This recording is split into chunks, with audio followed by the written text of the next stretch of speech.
हरीश प्रताप सिंह जी लखनऊ से।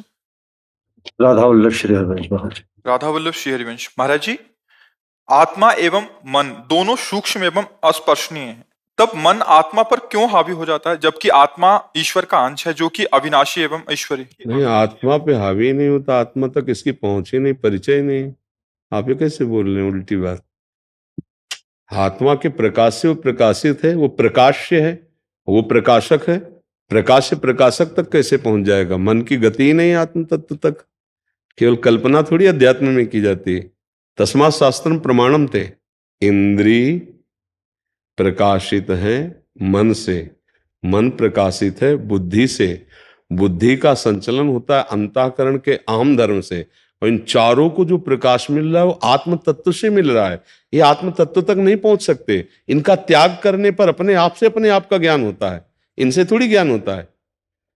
और भक्ति के द्वारा इन्हीं को प्रभु में अर्पित करके इनसे अपनापन हटा लेने से अपने स्वरूप का बोध हो जाता है। तो हमें लगता है कि सुना है कि पढ़ा है।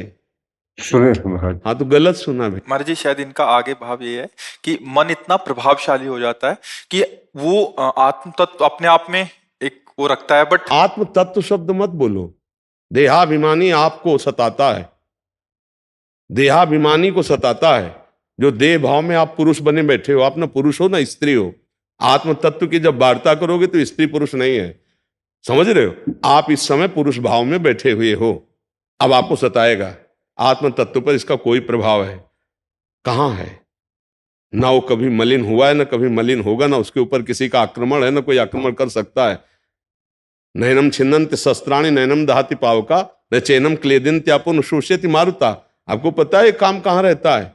ये नाना प्रकार के विषय विकार कहां रहते हैं? अहम में। हाँ, अंतःकरण का जो अहम है, जो मैं शुद्ध ब्रह्म है वहां नहीं, अंतःकरण में जो मैं है उसमें रहते हैं। ये सत्संग में एकांतिक में कई बार चर्चा हो चुकी है। तो अभी अंतःकरण का ही तन्मयता पूर्वक आप अपने में आरोप करके फिर आत्म तत्व की चर्चा कर रहे, जो बिल्कुल अज्ञान जनित है। आत्म तत्व में न कभी मलिनता थी, न मलिनता है, न मलिनता रहेगी, न बंधन हुआ है, न बंधन है, न बंधन रहेगा। आपने अपने आप को भूल करके अपने को प्राणी मात्र, स्त्री पुरुष शरीर देह मात्र मान करके अब मन आपके ऊपर हावी हो गया है।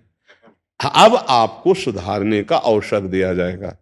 ये अवसर जो मानव देह में मिला है ना, सत्संग मिला है ना, अब अपने मन को पहले असत आचरणों से हटाओ। अब आप पहले ही स्वीकार कर रहे हैं कि मैं परास्त हो रहा हूं मन से।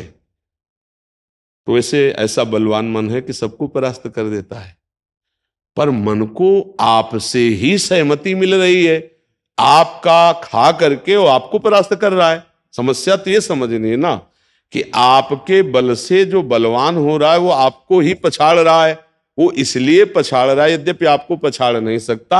आपने मन की बात को अपनी बात मान ली, इसलिए आप हार गए। जैसे मन कह रहा है ना कि मुझे अमुक भोग चाहिए, नेत्रेंद्री का, श्रवणेंद्री का, घ्राणेंद्री का, जनेंद्री का, रसेंद्री का। अब आप मन की तो मानते नहीं है कि ये मन की मांग है। आप मांगते हैं मुझे आज ये भोजन चाहिए, मुझे आज ये भोग चाहिए, मैं ये देखना चाहता हूं। आपने इंद्रिय विलास और मन के विलास को अपना विलास मानकर दस्तखत कर दिया कि तुम पूरा शासन हम पे करो, तो आपको वो अधीन किए हुए है। ऐसा आप समझ रहे ना? और जिस दिन आपको ये समझ आ गए कि आपकी स्वीकृति के बिना ये कुछ नहीं कर सकता, उसी दिन आप देखेंगे कि आपके अधीन है। गलती हमसे जो हो गई उसका हम सुधार कर ले तो हम कभी मलिन हुए थे नहीं, मलिन है नहीं, मलिन होंगे नहीं। मलिन हुआ है हमारे विचार, हमारी गलती कि हमने अपने को शरीर मान लिया, अपने स्वरूप को भूल गए, अपने को आकार में फंसा लिया, अपने स्वरूप को भूल गए। अब उसी को भक्ति के द्वारा जब हम जागृत करते हैं तो उसी को परमेश्वर देते हैं। वो आत्मस्वरूप परमेश्वर, वो अकाल, वो परमात्मा, वो ओंकार, वो राम, वो कृष्ण, हरि, ऐसे नामों से हम पुकारते हैं। उसी आत्म तत्व का नाम है। अब हम जपे राम राम, हरि हरि, कृष्ण कृष्ण, वाहे गुरु, राधा राधा। खूब जपे, अपने मन को एक बिंदु पे लगाना सीखें, और जब हमारा मन इनमें लगने लगेगा तो आप देखेंगे आपके अंदर एक आनंद की अनुभूति होगी। वो जब आनंद मिलेगा तो ये जहां जहां जा रहा था अभी तक, उनसे घृणा हो जाएगी कि ये छक गया, मुझे नहीं चाहिए धोखेबाज भोग, नहीं चाहिए गंदी बात, नहीं चाहिए संसार के सुख, वो लौटेगा। अभी तो हम बातें कर रहे हैं लेकिन अंदर से मिठास है भोगों की। देखो अपने लोग क्या है कि उसको अनुभव किए हैं, जैसे एक होता है पढ़ करके बोलना, और एक होता है जो पढ़ा है उसको अपने जीवन में उतारा है। हम बात कर रहे हैं संसार माया में है, लेकिन अंदर मिठास है कि संसार में सुख है, कुछ अनुभव नहीं होगा, केवल उपदेश कर लो, उपदेश सुन लो, रहोगे भोगों में ही, मन का मनोरंजन भोगों में होगा, परमात्मा में नहीं। अगर ये बात समझ में आ जाए कि नाम जपने से हमारे अंदर अध्यात्म बल आएगा, जो भूले हुए हैं, जैसे हमें पता है कि ये कार्य नहीं करना चाहिए पर हम कर रहे हैं, तो ऐसा लगता है कोई हमसे जबरदस्ती करा रहा है। जैसे पूछे कि यार मुझे बिल्कुल इच्छा नहीं थी, पर कोई ऐसा लगता है कि क्या दिमाग में हो जाता है और जबरदस्ती मेरे से हो जाता है। हाँ, जैसे बाद में क्रिया के बाद नहीं होती कि कोई मुझसे ऐसा करवा, वो सही पूछो, कोई भूत नहीं है, कोई देवता नहीं है, सुख की इच्छा है। हम कह रहे हैं कि नहीं करना चाहिए, लेकिन अंदर से हमारे बैठा हुआ कि इसके भोगने में सुख मिलेगा, अब आप नहीं रोक सकते हैं। अब आप उस क्रिया में उतरेंगे, आज नहीं तो कल, कल नहीं तो परसों।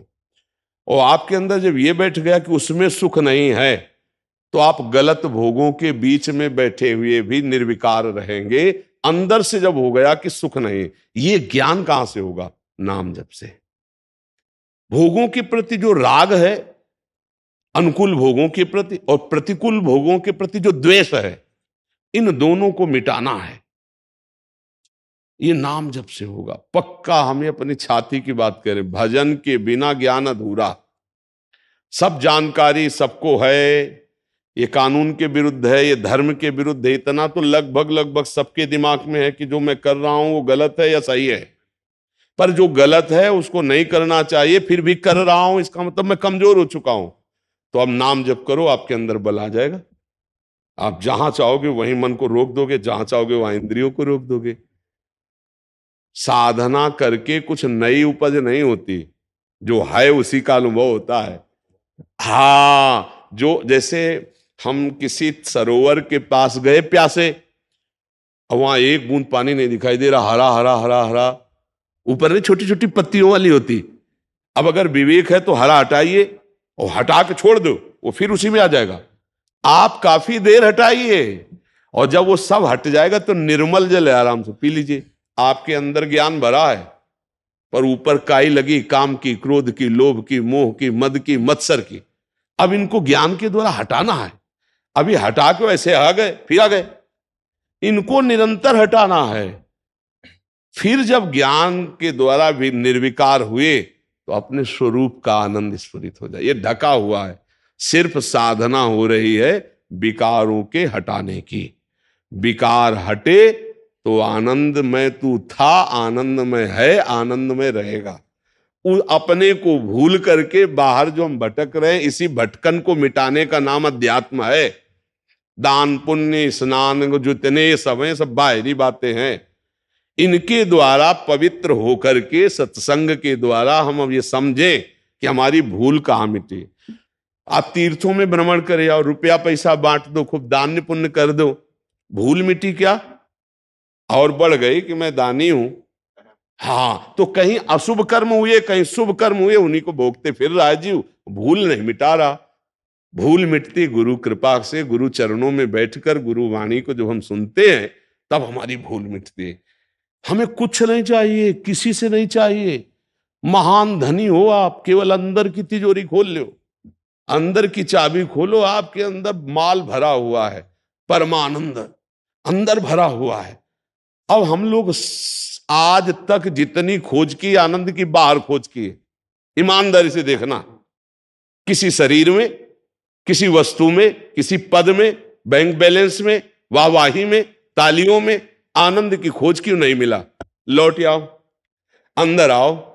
अंदर डुबकी मारो, और फिर देखो अगर नहा करके आनंद में ना हो जाओ तो हमें बताना, आनंद ही आनंद। इतनी वृत्तियां बहिर्मुख हो गई है कि अंदर तो ये लगता है कौन सी परदेश की बात करें, अंदर क्या है, अंदर तो आते हैं और सब अंदर है। स्थूल बुद्धि हो गई। देखो मन है ना, आप पकड़ा ना, मन है, लेकिन भला पकड़ लो किसी यंत्र से उसे, सिटी स्कैन, अल्ट्रासाउंड, एक्सरा पकड़ लो, क्योंकि स्थूल ढांचे को केवल पकड़ सकते हो, सूक्ष्म शरीर को नहीं। फिर वो जहां से प्रकाशित है वो आत्म तत्व है, किसी की पहुंच नहीं, आपकी ही पहुंच है, सिर्फ आपकी। आप अपने द्वारा अपने को जान सकते हैं बस, किसी यंत्र के द्वारा नहीं। ये मन बुद्धि का जानते हो क्या है? यंत्र है, यंत्र, करण, इनको कहा जाता है करण। जैसे लोहार और लोहार का हथौड़ा, तो लोहार हुआ कर्ता और हथौड़ा हुआ करण, और उससे जो कर रहा है वो क्रिया। तो हम हुए लोहार, मन बुद्धि चित्त अहंकार हुए ये करण, और इनके द्वारा जो हो रही वो क्रिया। अब हम करण सुधारें, समझ रहे हो, करण सुधारें, उनसे पहले गलत क्रियाएं बंद करें, सत क्रियाएं करें, तो करण पवित्र होंगे। अब चूंकि चैतन्य जहां वो पवित्र हुए तो आपका त्याग हो जाएगा, उनसे संबंध खत्म। अपवित्र मन से राग होता है और पवित्र मन से त्याग होता है। जितना मन पवित्र होता जाएगा उतना ही आप मन से अलग होते जाएंगे, ये पहचान है। जितना आपका मन पवित्र होगा उतने आप मन से अलग होते जाओगे, जितना मन से अलग होंगे उतने ही मन परमात्मा में लगना चाहेगा। आप देख लेना, आप जितना मन में रम रहे उतने ही मन अपवित्र है, उतना ही मन संसार में लगा हुआ है। ये अंदर की बातें हैं, पढ़ी लिखी नहीं। आपका जितना मन से दुलार होगा, प्रेम होगा, उतना ही वो गंदा करेगा मन आपके हृदय को, आपको सताएगा, आपको जलाएगा।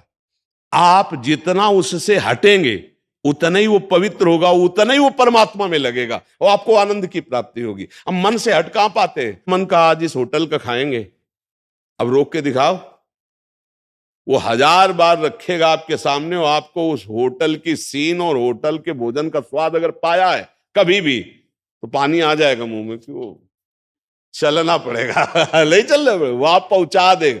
क्यों? क्योंकि आपने मान लिया कि मैंने पाया है और मैं पाऊंगा।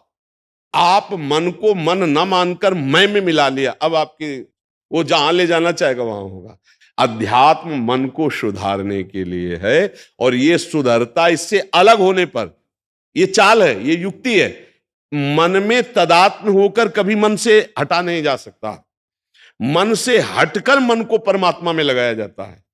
मन से मिलकर विषय भोगा जाता है, मन से हटकर मन को हटा के परमात्मा में लगाया जाता है। हट के, जैसे मन कह रहा है कि अमुक भोग हम भोगेंगे, नहीं, बहुत भोग चुका है, अब नहीं, अब तो तुम्हें राधा राधा राधा राधा, कृष्ण कृष्ण हरि हरि, अब तो नाम जपना है और सच्चा आचरण करना है। अच्छी बात कहोगे तो तुम्हारी बात मानेंगे, बुरी बात कहोगे तो मर जाऊंगा, कभी नहीं मानूंगा। वो फिर फुसलाएगा, देख लो, और जलाएगा। आप उसको चुपचाप सह जाओ, किसी से कहो मत, वो आपके अधीन होता चला जाएगा। लेकिन इतनी हिम्मत केवल अध्यात्म वाले में होगी, दूसरे में नहीं हो सकती। इसी में संसार फंसा है। तो अगर नाम जप करोगे, आहार शुद्ध रखोगे, संग सही रखोगे, और ये बात ध्यान रखोगे मन की मांग अलग है, मैं मन नहीं हूं। मन की मांग को हमें निर्णय करना है कि गंदी बात की मांग कर रहा है या अच्छी बात की। अच्छी बात की तो सपोर्ट कर दिया, गंदी बात की तो मना कर दिया, तो आप अध्यात्म में आगे बढ़ जाएंगे। बिल्कुल सरल भाषा में बता रहे हैं महाराज जी। जैसे आप मन के ऊपर ये बात बता रहे हैं, मतलब बड़ा कठिन पड़ता है महाराज जी ये मन की, ये जो हमारा मन और इंद्रियां जहां हमको फंसा दिए, वहां से हटना बड़ा कठिन इसलिए लग रहा है कि वो हमें अपनी मांग लग रही है। इसलिए अगर हम अपने थोड़ा स्वरूप को समझे कि खान पान विभाग, जैसे पानी है, अन्न है, वायु है, ये प्राणों का धर्म है। भूख प्यास प्राणों का धर्म है। ये देखना है, ये सुनना है, ये भोगना है, ये इंद्रियों का धर्म है। मन इन 5 ज्ञानेंद्रियों के साथ 5 कर्मेंद्रियों से मिलकर कर्म कराता है। ये हमें पूरा सिस्टम अच्छाई के लिए मिला है। हम अच्छे कर्म करें, कर्म ही करना है, अच्छे कर्म करें। हमें रसेंद्री को देना, भूखे नहीं मारना है, तो अच्छा प्रसाद पवाएं उसको। गंदा अभक्ष पदार्थ क्यों पवाए? अभक्ष आप पी के नाली में पड़े हो, लड़खड़ा रहे हो, ये कोई तरीका है? अरे भैया 100 रुपया के अंगूर लेके जाते और घर में अपने बच्चों को पत्नी को देते, कितना बढ़िया रहता। ठाकुर को भोग लगाते, आपस में मिलके पाते। हमारे को बुद्धि मिली, मन मिली, इंद्रियां मिली है, हमारे को शरीर मिला है, तो हम अच्छे काम करें। 100 रुपया किसी गरीब की दवाई में लगा देते, 100 रुपया किसी जो बीमार है, कष्ट पा रहा है, उसको दे देते। किसी गरीब के घर में एक दिन का भोजन होता 100 रुपया का, और 100 रुपया का पी के और अपमान सहते हुए गंदे आचरण कर रहे हो। ये हम लोग अपनी बुद्धि को, अपने मन को छूट दे दी। अब वापस लौटना बड़ा कठिन होता है, लेकिन आप लौटना चाहें तो लौट सकते हैं। आप में ताकत है, जैसे आप नीचे उतरे ऐसे ऊपर चढ़ सकते हैं आप। पर आप चढ़ना नहीं चाहते कि यार अब हमारे बस की बात नहीं, यार हम नहीं रह सकते, हम इसके बिना नहीं रह सकते, हम इसके बिना। ये इंद्रियों ने फंसा लिया। आप यद्यपि परमात्मा स्वरूप हो, आपको कुछ नहीं चाहिए। यही सत्संग में जब ज्ञान होता है तो बड़े बड़े पतित गिरे हुए जन वो अच्छे आचरण वाले बन जाते हैं, वो भक्त बन जाते हैं। समझ पा रहे हैं? ये नहीं है कि कठिन है लेकिन होगा नहीं, ऐसी बात नहीं है। हाँ, असंभव नहीं कि भाई होगा ही नहीं, कठिन तो है। कठिन तो है, इसलिए कठिन कि हमारा अभ्यास है। एक एक चीज अपना प्रभाव प्रकृति की रखती है। किसी भी वस्तु का अगर तुमने सेवन जीवन में किया है तो उसकी याद आएगी और वो आपको घसीटेगी। सोचो, आपने तो कई जन्मों से आप भोग ही भोगते चले आए, तो अब मन को हम सीधे परमात्मा में कैसे लगा पाएंगे? अभ्यास करें हम। अगर 24 घंटे में 5 मिनट भी आपका मन प्रभु में लगने लगा तो आपने बहुत बड़ी बाजी जीत ली। कैसे? बहुत जन्मों का बिगड़ेल मन 5 मिनट लगने लगा है, ये बहुत बड़ी बात है। अब धीरे धीरे हम उसको बढ़ा करके 24 घंटे में ला सकते हैं, क्योंकि लगने लगा ना, आस्तिकता आ गई ना, स्वीकृति हो गई ना, अब काम बन जाएगा। इसलिए आत्म तत्व परम निर्मल है, मन वासनाओं के कारण मलिन हो चुका है। हमको इस वासनिक मन को निर्वासनिक करना है, उसी के लिए साधना है। नाम जप करो, पवित्र आहार करो, गंदी बातें न सोचो, न देखो, न बोलो, न करो, तो आप फिर देखेंगे आपके अंदर आनंद की अनुभूति होने लगेगी। जो परमात्मा आनंद स्वाभाविक स्फुरित हो रहा है अंदर, उसका अनुभव होने लगेगा। अभी हम उसको भूल करके बाहर भोगों में आनंद ढूंढ रहे हैं। जी, एकता जी, विनोद कुमार जी। राधा वल्लभ श्री हरिवंश। राधा वल्लभ श्री हरिवंश। गुरुदेव, आपके चरणों में कोटि कोटि प्रणाम। गुरुदेव, मैं सहचरी भाव से अपने प्रिया प्रीतम की उपासना करती हूँ। वह जिनसे इस शरीर का विवाह होना है वो भी आए हैं, वे गौड़िया मार्ग के उपासक हैं। वे भी अगर सहचरी भाव से ही मेरे साथ लालजू और प्रियाजू की सेवा करें तो सेवा पद्धति में बदलाव से कोई अपराध तो नहीं बनेगा महाराज जी? हम दोनों कैसे एक गौड़िया संप्रदाय से हैं, एक आपके। उसमें भी तो प्रिया प्रीतम की उपासना है, गौड़ेश्वर संप्रदाय में भी तो प्रिया प्रीतम की उपासना है। तो इसमें मुझे लगता है कि श्री राधा कुंड में निवास करने वाले पूज्य श्री रघुनाथ दास गोस्वामी जी किंकरी भाव से प्रियाजू की दासी की भावना से सेवारत युगल में निरंतर वृत्ति।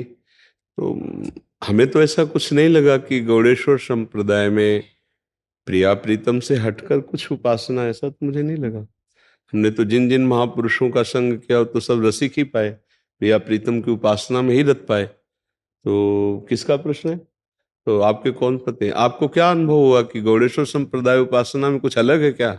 नहीं महाराज जी, तुलसी का जैसे एक सखी भाव होता है ना। हाँ आपके हाँ तो वहां पे क्या हम तुलसी को ऑफर करते हैं, हाँ तो यहाँ पे हाँ, कुछ सेवा पद्धतियों में बिलग हो सकता है। उपासना तो प्रिया प्रीतम की है, पर हाँ अब हमारे ध्यान में आ गया, कुछ सेवा पद्धति में बिलगाव हो सकता है। कि जैसे हम प्रथम भोग लगाते हैं श्री जी को, प्रथम कवल श्री जी को, फिर लाल जी को, पहले प्रिया पवाए पुनि लाल से। हमारे यहाँ की जो रसरीति है, हमारी इष्ट श्री किशोरी जू हैं, और किशोरी जू के इष्ट और प्राणाराध्य श्री लाल जू हैं, तो तद भावोत्सवता परम भवत में तत्प्राणनाथे रति। मेरे प्राणनाथ श्री श्यामा शपथ करो तृण छिए, लेकिन तत्प्राणनाथे रति तद भावोत्सवता। आपके भावोत्सव के लिए आपके प्राणनाथ में मेरी रति हो, उनकी आज्ञा के अनुसार सेवा में बर्ताव करना। तो हमारा पहला सेवा का हर विधान अपनी लाडली जू से होता है। अच्छा, शायद आपके यहाँ सबसे पहले लालजू को होता है, क्यों? मतलब इस पर थोड़ा अंतराय हो जाएगा, होता है ना, पहले लालजू। हमारे यहाँ पहले श्री जी, पहले लाल जी ले, पहले श्री जी। अगर स्नान तो पहले श्री जी का, श्रृंगार तो पहले श्री जी का और फिर लाल जी का होता है। पद्धति है आचार्यों के द्वारा, भाव के द्वारा पद्धति है। अच्छा, तुलसी जी का श्रृंगार होता है, श्री चरणों में अर्पित की जाती है। सखी भावना ना, वृंदा सखी है, वो भोग में नहीं। अच्छा, बाहर तो बिन तुलसी हरि एक न मानी, नमो नमो तुलसी महारानी नमो नमो, बड़ी महिमा है। तो ये पद्धति सेवा में तो आ जाएगी। बकाया भाव से दोनों प्रिया प्रीतम की ही उपासना करते, सेवा पद्धति में तो ऐसा आ जाएगा। अब जैसे हमारे यहाँ सेवा पद्धति में 8 पहर श्री जी को दुलार करना है, नित्य निरंतर दुलार करना है। किसी तिथि, किसी वार, किसी ग्रह नक्षत्र, किसी राहु केतु ग्रहण, इनका किसी भी तरह का कोई व्यवधान नहीं। 8 पहर केवल प्रिया प्रीतम में ही निमग्न रहना। अब शास्त्रीय सिद्धांतों के अनुसार प्रिया प्रीतम की उपासना में जो शास्त्रीय सिद्धांत स्वीकार करते हैं, फिर वहां जैसे ग्रहण है तो पर्दा लग गया। अब ठाकुर जी 8 घंटे 10 घंटे, जैसा जैसा हमारे यहाँ नहीं, हम रसिकों के जो पर्सनल सेवाएं हैं मंदिर में तो हो जाएगा, क्योंकि वो लोक व्यवहार ऐसा अपने। तो सेवा पद्धति में, हाँ, उपासना में तो प्रिया प्रीतम की उपासना, सेवा पद्धति में भेद है। तो आप ऐसा कर सकते हैं कि 2 थाली भोग लगावें, आप लगावें अपने भाव से, आप लगावें 2-2 रोटी और सब्जी रख दी, अपने अपने भाव से दोनों लगा लिए। पर श्रृंगार और सेवा आप ठाकुर जी की करें, आप प्रिया जी की करें, दोनों मिलकर के करें, हो गई। आप प्रिया जी की सखी, आप लालजू की प्रधानता करके युगल सखी, तो दोनों मिलकर करें। प्रियाजू का उधर स्नान करा रहे, आप लालजू का करवा दीजिए। प्रियाजू का श्रृंगार आप लालजू का कर दीजिए। ये जब भोग पधरारी तो आप दूसरी थाली में तुलसी दल डालकर भोग लगा दीजिए। जिस दिन आपका व्रत हो उस दिन फलाहार का लगा दीजिए, आप अपनी प्रियाजू का भोग लगा दीजिए। भाव से चल। अगर हमारा भाव प्रिया प्रीतम में ही केवल है तो सब साधनाओं का फल है प्रिया प्रीतम में आसक्ति हो जाना। देवर्षि नारद जी कहते वेदान्नपि सन्नस्तिसा केवलम अवच्छिन्न अनुरागम लभते। जो वैदिक सिद्धांतों का भी पूर्ण रूप से त्याग करके प्रिया प्रीतम के अनुराग रस में, वो केवलम अवच्छिन्न अनुरागम लभते। वैदिक सिद्धांतों के लिए तो भगवान ने कहा त्रिगुण विषया वेदा निस्त्रिगुण भवार्जुन। जो वेद कर्मकांड का जो सिद्धांतों का वर्णन करते हैं अर्जुन, वो त्रिगुण के अंतर्गत जो करते हैं उसका त्याग करके त्रिगुणातीत स्थिति को प्राप्त हो। त्रिगुण विषया वेदा निस्त्रिगुण भवार्जुन। और ये वृंदावन है, ये तो त्रिगुणातीत है ही, ये तो प्रेम का राजधानी, प्रेम का यहाँ राज्य है। और हमारे प्रेम के खिलौना दोनों खेलत हैं, प्रेम खेल प्रिया प्रीतम, और उनके खेल में सम्मिलित सहचरियां, हाँ, वो कुछ फिर न लाज तीन लोकन की, न वेद को कहो करे, न शंख भूत प्रेत की, न देव जच्छते डरे, सुने न कान और की, दृश्य न और इच्छना। तो प्रीति का यहां साम्राज्य है, वृंदावन है, ये प्रेम राजधानी है।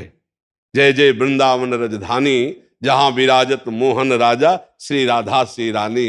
जय जय वृंदावन राजधानी, सदा सदा सनातन इक रस जोरी, महिमा निगम न जानी। ये जो हमारी लाडली जो ना, अलक्षम राधाख्यम निखिल निगमई रप्यति तराम, रसाम बोधे सारम किमपि सुकुमारम विजयते। अलक्षम, वेद भी जिस परब्रह्म परमात्मा तत्व का नेति नेति करके वर्णन करता है, उसके हृदय का प्रेम मूर्तिमान सांद्रानंद घन प्रेम मूर्ति किशोरी हमारी श्री लाडली जी महाराज है। जो रस नेति नेति श्रुति भाख्यो, ताको तयाधर सुधारस चाख्यो। यहां नेति नेति नहीं है, यहां जैसे वेद कहता है रसो वैसा रसम ह्यम लब्ध्वा आनंदी भवतु, वह परमात्मा रस स्वरूप है, उसको जो प्राप्त कर लेता है वो आनंदित हो जाता है। तो यहां कहा जाता है रस ही की मूर्ति दो, ये वो वेद कहता है ये रसिक लाडली लाल, ये हमारे सामने हमारे प्रीतम हमारे प्राणाधार। रस ही सो विलसत रहे, ये रस भरे नैन विशाल, छैल छबीली लाडली, छैल छबीलो लाल, छैल छबीली सहचरी, मनो प्रेम की माल। जहां की हम उपासना करते हैं, न देवैर ब्रह्माद्यैर न खलु हरि भक्तैर न सुहृदा दिवीर्यद्वै राधा मधुपति रहस्यम सुविदितम तयोर्दासी भूत्वा तदुपचित केली रसमहो दुरंता प्रत्याशा हर हर दृशुर गोचरे तुम। जो हमारे गोचर है वो इनको अगोचर है। द देवैर ब्रह्माद्यैर न खलु हरि भक्तैर न सुहृदा दिवीर्यद्वै राधा मधुपति रहस्यम सुविदितम। न देवताओं को सौभाग्य है, न ब्रह्मा जी को, न हरि भक्तों को भी, क्योंकि सखा और दास थोड़ी अंदर प्रवेश पाते हैं।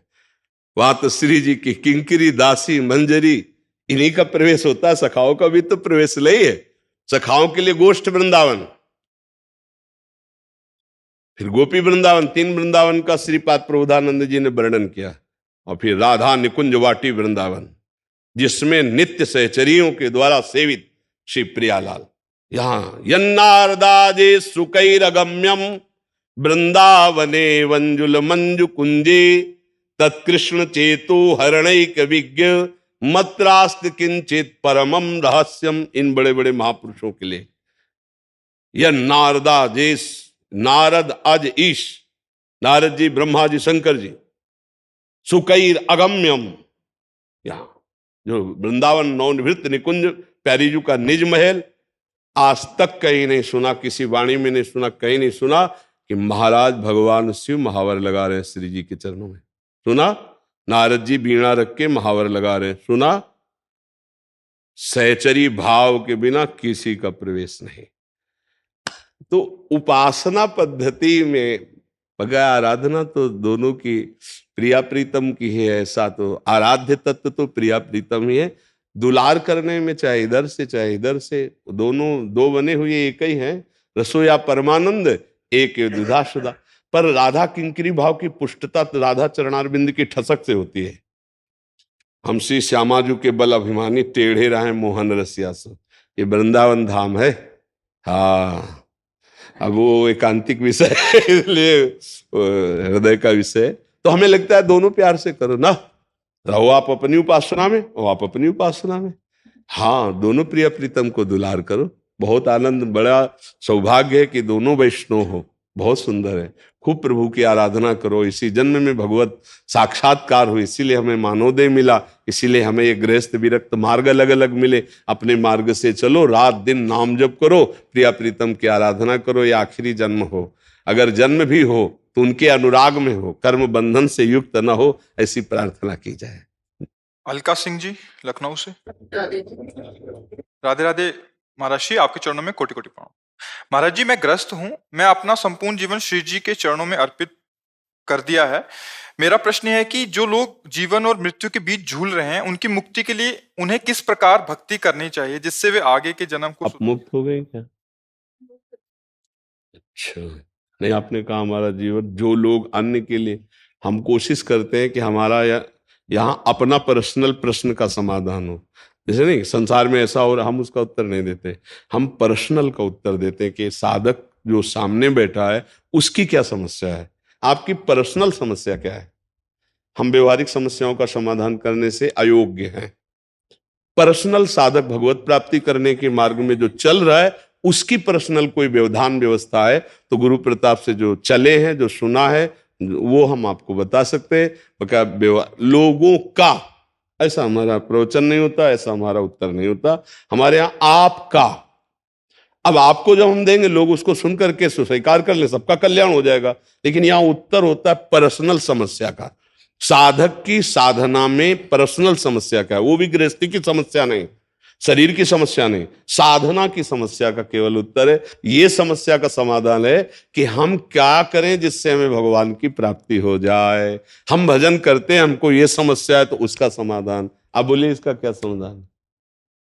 हम लोगों के विषय में नहीं बोलते, हम अपने सामने बैठी हुई समस्या का समाधान, बस उतना। हाँ, कभी जैसे आया नए बच्चे प्रश्न के तो कह देते, आज हमारी समाज में जो वातावरण चल रहा है ये बहुत हानिकारक है, ब्रह्मचर्य का नाश और इस तरह का फ्रेंड बनाना और इस तरह के आचरण करना, ये ना पहले थे ना हमारे शास्त्रों में। भाई, इसका सुधार करो। ऐसे तो हो सकता है जब बच्चे बैठे हो, बकाया व्यवहार शून्य जीवन दाय, व्यवहार का हमें ज्ञान है नहीं, तो परमार्थ के विषय में पूछा जाए तो उत्तर दे सकते हैं। सबका कल्याण कैसे होगा तो महर्षियों से शास्त्रों में बहुत वर्णन है। अपना पर्सनल बताएं कि हम साधन भजन करते हैं, हमको ये समस्या है, अब हम आगे कैसे बढ़ें, वो गुरु प्रताप से जो पता है वो बता देंगे। तो इसलिए इस प्रश्न का आप या तो सुधार करके पुनः प्रश्न कीजिए, आपको क्या समस्या है? मेरा बच्चा है, उसको तकलीफ है उसके लिए। ये कह रहे हैं कि जो इनका बच्चा शायद जन्म और मृत्यु के उसमें जूझ रहा होगा, ऐसा शायद भाव हो कि उनकी सदगति कैसे हो, मैं क्या करूं? हाँ, बस पर्सनल प्रश्न होगा ना। अब बात आ जाए आप उसे छुपाव कर रही थी, लोगों के विषय में पूछ रहे थे। अब आप ये बताइए बच्चे को क्या समस्या है? लाइलाज बीमारी है वो। जब राधा नाम सुनाइए, वृंदावन की रज ले जाइए, लगाइए, चरणामृत पिलाइए, नाम जप कीजिए, उसको प्रदान कीजिए, परम मंगल हो जाएगा। समझ पाई? अकाल मृत्यु हरणम सर्वव्याधि विनाशनम श्री कृष्ण पादोदकम पीत्वा पुनर्जन्म न विद्यते। महारानी जी का, लाल जी का चरणामृत ले जाइए, वृंदावन की रज ले जाइए, उसके शरीर में रोज रज लगाइए, चरणामृत पिलाइए और कान के समीप बैठ के राधा राधा राधा राधा गाइए और नाम जप कीजिए, उस जीवात्मा को दीजिए जो पुत्र रूप में आया, परम मंगल हो जाएगा। समझ गए आप? डेजी शर्मा जी, ऊना से, हिमाचल प्रदेश से। श्री हरिवंश महाराज जी, घर में विराजमान ठाकुर जी की सेवा एवं श्रृंगार में वृंदावन की सेवा प्रणालिका का अनुसरण करना चाहिए, या जिस स्थान पर हम निवास करते हैं वहां के मौसम के अनुसार श्रृंगार एवं वस्त्र इत्यादि धारण करवाने चाहिए? उदाहरण के तौर पर हिमाचल में सर्दी लंबे समय तक रहती है और वृंदावन में बसंत के आगमन से ही शीत ऋतु का श्रृंगार होता है। हाँ, स्थान के अनुसार, स्थान के अनुसार। अब जैसे वहां सर्दी पड़ रही है तो वहां पोशाक भी और स्नान आदि के लिए जल भी, भोग सामग्री भी वैसी ही, क्योंकि स्थान के अनुसार, अगर स्थान भेद में ऋतु का भेद है तो हमें सेवा पद्धति के अनुसार भावना करनी है। जैसे सेवा पद्धति की भावना क्या है?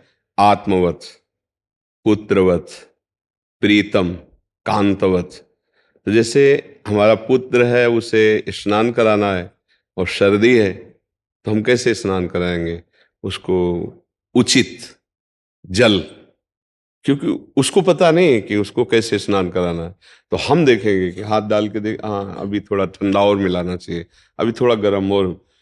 शरीर आत्मवत, हमारे शरीर को जैसा जल अनुकूल पड़ा वैसे हम प्रियालाल के स्नान में प्रयोग करते हैं। जैसा हमें प्रिय भोजन लग रहा है वैसे हम अपने पुत्र को जैसे पवाते हैं, ऐसे पुत्रवत नौ किशोरी नौ किशोर प्रभु को जब भोग लगाते हैं तो हमारा दुलार भाव रहता है। जब हम स्नान कराते हैं दुलार भाव रहता है।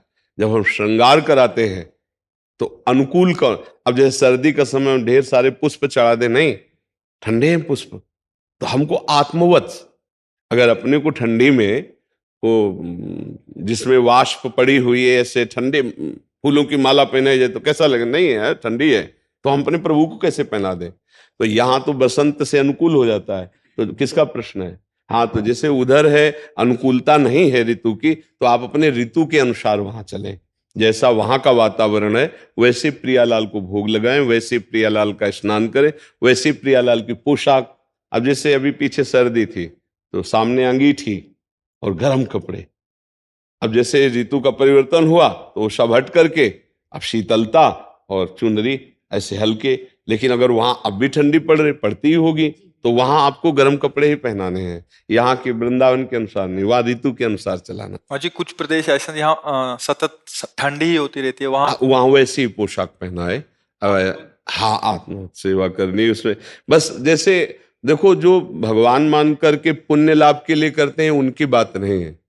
ये जो भाव कर रहे हैं सेवा का, ये सेव्य है प्रभु और ये सेवक हैं।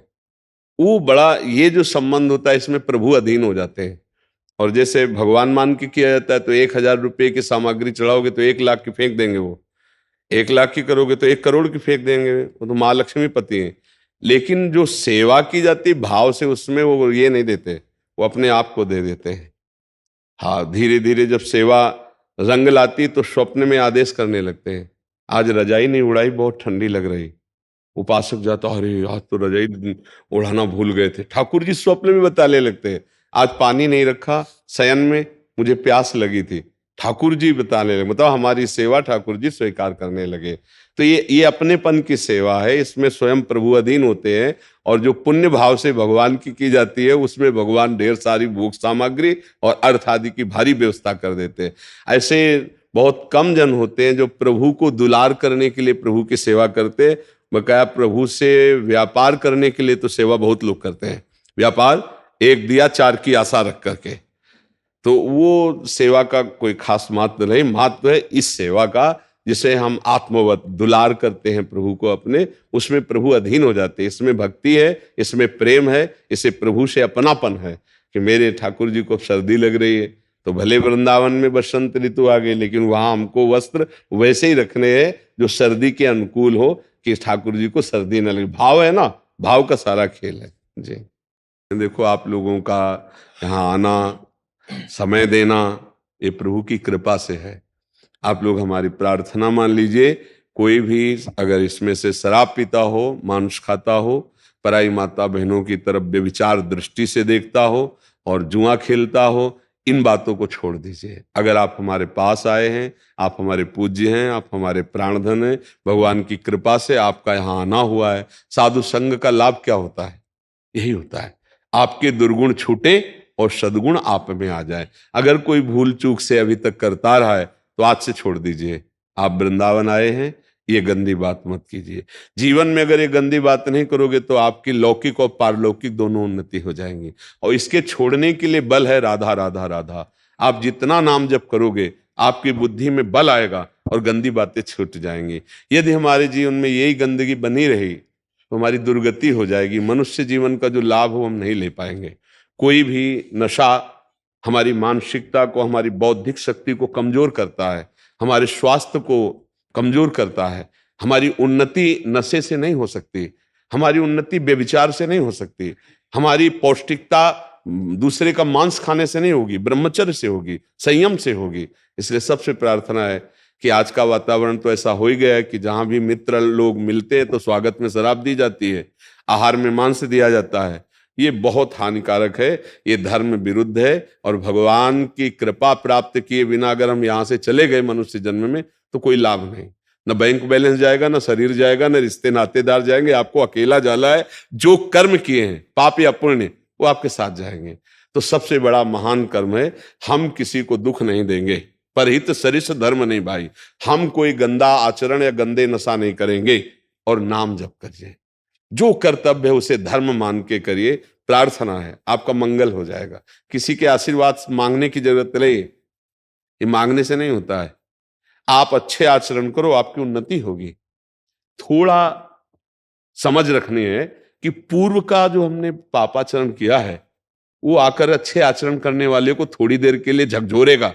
हमको डरना नहीं कि हम अच्छे आचरण कर रहे हो, कष्ट पा रहे, सामने वाला पापाचरण कर रहा हो, अच्छी उन्नति हो रही। नहीं नहीं नहीं, पापाचरण वो इस समय वर्तमान में कर रहा, उसकी फसल ये है। पीछे जो कुछ अच्छे आचरण वो आके उसको सपोर्ट कर रहे हैं, लेकिन जिस दिन पीछे के गलत आचरण और आगे के गलत आचरण दोनों मिलेंगे वो नष्ट हो जाएगा।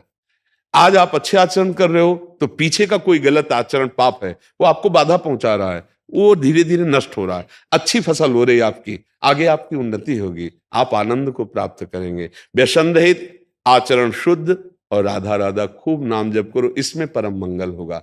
जैसे लोग कहते हैं मेरे को भजन के लिए टाइम नहीं, मैं गृहस्थ हूं। ईमानदारी से 24 घंटे आप लगे रहते हैं क्या किसी कार्य में? आप विचार करके, हम आपसे प्रार्थना करते हैं जो आप फालतू समय बर्बाद करते हैं वो हमें दे दीजिए। उस समय शास्त्र स्वाध्याय कीजिए, सत्संग सुनिए, राधा राधा जपिए। जो व्यर्थ समय आप काम में लगे हो, प्रभु को भूले हो, चलो चलेगा। लेकिन जो आपका खाली समय है जिसे आप बर्बाद करते हैं, जो मनोरंजन में आप नष्ट करते, वो आप अपने जीवन के मंगल के लिए खर्चा कर दीजिए। आप शास्त्र का स्वाध्याय कीजिए, सत्संग सुनिए, नाम जप कीजिए। उस समय कोई ऐसा कार्य कीजिए जो भागवतिक हो। हर समय आप संसारिक कार्यों में रत नहीं रहते हैं। आपका बहुत सा समय ऐसा है जो व्यर्थ चला जाता है। मानो 8 घंटे आप ऑफिस में हैं तो 8 घंटे बराबर लगे रहते हैं क्या? बीच बीच में जो समय राधा राधा बोल लीजिए ना, क्या चला जाएगा? राधा राधा राधा राधा राधा नाम जप कर रहे हैं। और ईमानदारी से ऑफिस का कार्य कीजिए और वो कार्य भगवान को समर्पित कर, वो भगवत प्राप्ति करा देगा। भगवत समर्पित कर्म भगवत प्राप्ति करा। तो संत समागम का मतलब कुछ परिवर्तन होना चाहिए।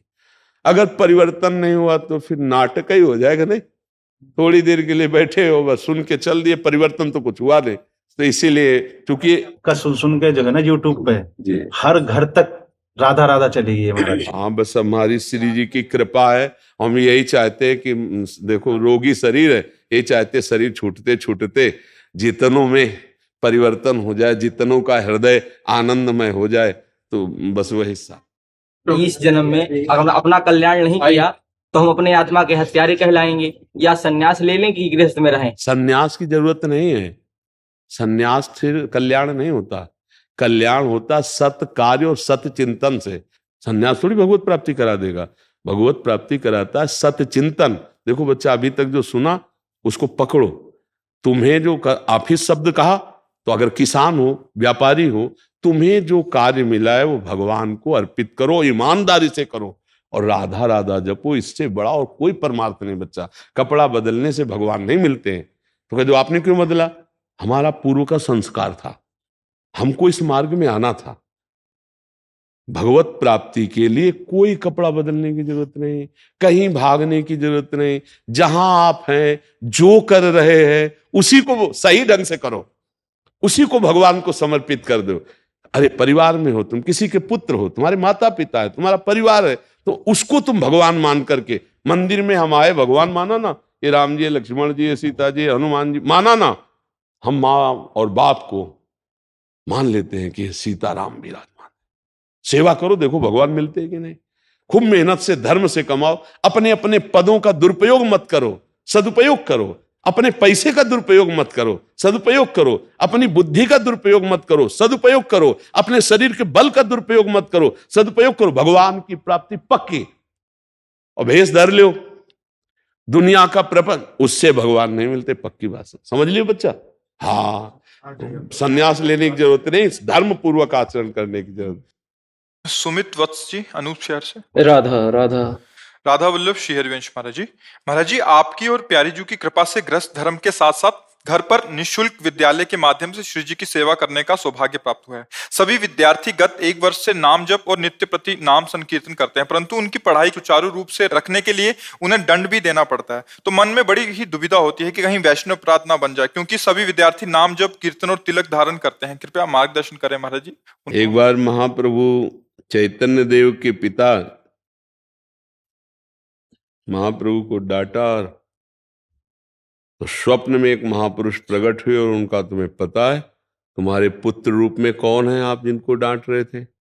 बोले ना मुझे पता करना है ना सुनना है, जो भी है हमारे बेटे हैं, हमारे पुत्र बने हैं आकर। तो हम डांटा है, आगे आवश्यकता पड़ी तो चपत भी लगाएंगे। ये सौभाग्य देने के लिए वो पुत्र बने हैं। तो महापुरुष मुस्कुरा कर अंतर ध्यान हो गए। हम ये क्यों उदाहरण सुनाया? कि वो शिष्य रूप में है। आवश्यकता पड़ी डांटेंगे, आवश्यकता पड़ी तो हम उनको दंड भी देंगे। अब जैसे ये सब है, तो ऐसा नहीं कि इनसे प्रिय व्यवहार ही करते हो। कभी कभी किसी की वृत्ति को ठीक करने के लिए ना गुस्सा है ना द्वेष है, पर रूप बना लिया गुस्सा वाला और क्रोध का शब्द उच्चारण करते हुए, तो ठीक है, फिर हम ऐसा ऐसा तुम्हें दंड विधान करते हैं। वो डर गए, उनकी वृत्ति सुधर गई, वो गलती नहीं करेंगे। आज तो नाराज हो गए, और 1 सेकंड के लिए भी हृदय में कोई जलन नहीं है, कोई द्वेष नहीं है, पर वो हमें नाटक करना है। अगर हमें गुरुपद में भगवान ने बैठाला है, ये शिष्य हैं, तो हमको इनके दोष दर्शन करने हैं कि इनकी गलती क्या हो रही, इनकी त्रुटि क्या हो रही, क्योंकि इनकी उन्नति कैसे होगी। अब ये तो हमारे ऊपर समर्पित हो गए, तो हम इनके ऊपर समर्पित हैं कि इनकी कोई भी गलती इनको परास्त न कर पावे। पहले से उस गलती को सावधान, और अगर त्रुटि होती है तो दंड विधान। तो उसमें थोड़ी कि इनके अंदर भगवान है, ये वैष्णव है, ये तो आचार्य परंपरा से है, तो अब हमारे अंदर जो मंत्र है वही मंत्र इनके अंदर है, जो आचार्य के अंदर मंत्र है वही इनके अंदर मंत्र है। पर हमको ये सेवा मिली है कि ये शिष्य है, इनकी कोई त्रुटि होगी तो हमें डांटना है, हमारी पूजा है इनकी। जरूरत पड़ी तो दंड विधान भी रचा जाता है, ऐसा नहीं। कि सबको जैसे आप ये स्वरूप देख रहे हैं इतना ही नहीं है, जब अगर गलती कर दी तो कठोर स्वरूप भी है कि आपने हमारे सिद्धांत को जानते हैं, आपने ऐसा कैसे कर, तो अब क्या हुआ, उनका चित्त संभल जाएगा और प्रभु की तरफ चलेंगे। तो आपका उद्देश्य उनकी उन्नति है, ना कि द्रोह है। जो हम द्रोह करके दंड देते हैं या द्रोह करके या किसी न्यून बात को लेकर के, वो ठीक नहीं है। हम उनकी उन्नति का भाव रख करके उनके अंदर जो उस उन्नति में बाधक भाव हैं उनको हम उनको संबोधन, ये देखो आप ऐसा करते हैं, और दंड भी दिया जाता है तो वो मृदु दिया जाता है। मृदु, ना उसके शरीर की हानि हो, ना उसकी मानसिकता में निगेटिव भाव आने पावे। ये भी बात है, दोनों चीजें समझनी। जैसे कुम्हार मटकी को ऊपर से मारता है तो नीचे से थाप लगाए, अगर डांटा तो फिर शाम के बुला के गले लगा करके। ऐसा भी नहीं है कि डांट दिया तो अब उनका परमार्थ है कि अब सब कुछ छोड़ के हम महाराज जी के सहारे हुए, अब यहाँ तो अतरे दिन, ऐसा भी नहीं। इतना प्यार भी देना है कि हर परिवार के संबंध का प्यार उनको एक जगह समझ में आए कि मेरे माता तो महाराज जी, पिता तो महाराज जी, मेरे गुरु तो महाराज जी, और मेरे दोस्त तो महाराज जी। आप क्या समझते हो, इन बच्चों को ऐसे थोड़ी रखते हैं। इनको अच्छे अच्छे पदार्थ पवाकर पुष्ट भी करना है, पर इनके दोष रहने नहीं देने कि तुम खाओ और उद्दंडता करो। तो अब जैसे जो है कभी उद्दंडता, निगेटिव भाव नहीं आने चाहिए। तो जैसे विद्यार्थी है, उसको ये भाव अंदर से इतना दुलार कि गुरु जी हमें बहुत दुलार करते हैं, पर अगर हम गलती करेंगे तो पीट भी देंगे। वो हमारे लिए अपराध नहीं है, वो हमारी सेवा है। अपराध तब होगा जब वो गंदा बात करे और हम देखते रह जाएं, तो हम अपने धर्म से चूक जाएंगे। ये बात है, हमें कोई भी गलत कार्य बर्दाश्त नहीं करना अपने शिष्यों में। अपने शरीर में तो होना ही नहीं चाहिए, अपने अनुगमन करने वाले शिष्यों में कोई गलती बर्दाश्त नहीं होनी चाहिए ऐसी जैसे अपने अंदर गलती बर्दाश्त नहीं होती, ऐसे नहीं, क्योंकि उनकी उन्नति में बाधा है। तो वो अब जैसे कुछ स्कूल के जो अब बच्चा बहुत छोटा है, अब हरी डंडी बांस की, अब वो कोई क्रिमिनल थोड़ी है, विद्यार्थी है, खेल की अवस्था है। ये आसुरी प्रवृत्ति है, ये दंड नहीं है। ये फिर वो अपने दंड का विधान रच रहा है, ऐसा नहीं करना चाहिए। जैसे टीचर जो है ना, हमने खुद विद्यालय में देखा है, जैसे कोई सवाल नहीं लग पाया है, कोई ऐसा काम नहीं कर पाया, तो वो अवस्था ही प्रमाद की होती है। ये अवस्था जो किशोर अवस्था होती है ना, अगर इसको शासन में ना लिया जाए तो बहुत ही उद्दंड अवस्था होती है। किशोर अवस्था से यौवन अवस्था तक खड़ा कर दीजिए आप, तब तक खड़े रहिए जब तक ऐसे। अब ऐसे कि बांस की छड़ी से पूरे शरीर में वो ये क्रिमिनल के साथ व्यवहार होता है। ये मतलब शासन विभाग का, गुरु विभाग का दंड विधान होता है। ये खड़े हो जाओ आप, जब तक हम क्लास में पढ़ाएंगे तब तक तुम खड़े रहोगे, बस खड़े रहो, चलो उस पर खड़े रहो। ऐसे मृदु दंड दिए जाते हैं जिससे उनको अपमान भी महसूस हो और अपनी गलती को भी महसूस हो। कठोर ऐसे बहुत सावधान, क्योंकि जैसे मारने का भी ढंग है तो वो दंड दिया जाता। जैसे एक स्कूल में टीचर थे, वैसे पकड़ लेते थे, हाँ तो गलती नहीं होनी चाहिए, नहीं होगी पंडित जी, गलती नहीं होगी, छोड़ दिया। ऐसे मृदु दंड, बच्चों को मृदु दंड दिया। सबसे ज्यादा दंड होता है नजर का, कठोर दंड मतलब नजर का। ऐसा शारीरिक दंड बच्चों को कम देना चाहिए, क्योंकि बहुत जैसे 5 में पढ़ रहे हैं, 8 में पढ़ रहे हैं, और ये उद्दंडता होती है। भगवान अवतरित हुए इस अवस्था में, वो भी उद्दंडता के, अपनी माँ के घर के माट फोड़ देना, ये कर नहीं हुआ तो वो भी बांधे ना भगवान को, वो भी छड़ी उठाए भगवान के लिए। तो ये अवस्था ही ऐसी होती है। तो अंदर प्यार रखकर बाहर से अगर हम मृदु शासन करें तो ये कोई अपराध नहीं, ठीक है। उसके उपरांत भी अगर कोई सुधरे नहीं तो फिर उसका क्या होगा? भगवान के ऊपर छोड़ देना चाहिए, क्योंकि अपना अधिकार नहीं। अगर आप ज्यादा दंड दोगे तो आपकी नौकरी भी चली जाएगी, या आपके ऊपर भी रिपोर्ट हो सकती है, नहीं हो सकती। तो आपको अपने को भी बचाना है, फिर भगवान के ऊपर छोड़ दे कि अब जैसा हमारा प्रयास है वो तो उतना ही प्रयास है, इसके बाद भगवान जाने। जैसे ऐसा होता है, फिर हमारा जहां तक प्रयास है इसके आगे हम नहीं कर सकते। भाई उचित हम आपको दंड दे रहे हैं कि जाओ 2 परिक्रमा वृंदावन की लगाओ, भोजन नहीं मिलेगा एक टाइम, तुमने गलती की, हाँ गलती।